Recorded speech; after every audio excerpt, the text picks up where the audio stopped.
নমস্কাৰ real info আসামৰ নতুন এটা ভিডিঅ'ৰ সৈতে আপোনালোকক পুনৰ স্বাগতম জনালোঁ। DEEৰ ৫৫৫০টা পদৰ নিযুক্তি 10 অক্টোবৰত দিয়াৰ কথা শিক্ষামন্ত্ৰী মহোদয়ে ইতিমধ্যে প্ৰকাশ কৰিছে। আনহাতে ৪৫০০টা পদৰ নিযুক্তি এইখন চৰকাৰৰ দিনতে দিয়া হ'ব বুলিও তেওঁ মন্তব্য কৰিছে।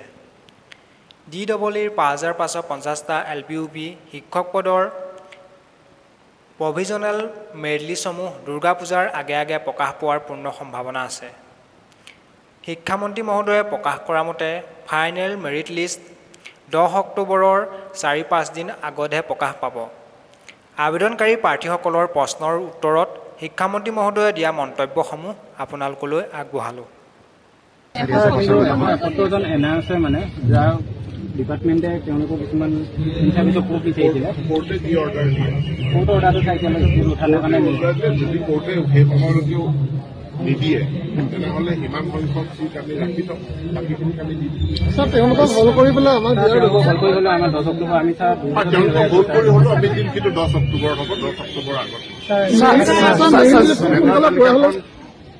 আমি এপইণ্টমেণ্ট দিয়াৰ ৪-৫ দিন আগত ৪,৫০০ এই ৫,৫০০ৰ ফাইনেল মেৰিট লিষ্ট নোহোৱালৈকে ৪,৫০০ৰ ডকুমেণ্ট ভেৰিফিকেশ্যন নহ'ব।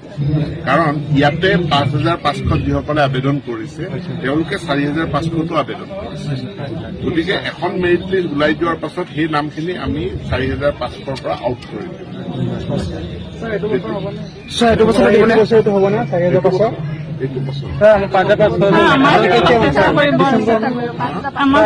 যিটো মানে বাধা ৰাখি থৈছে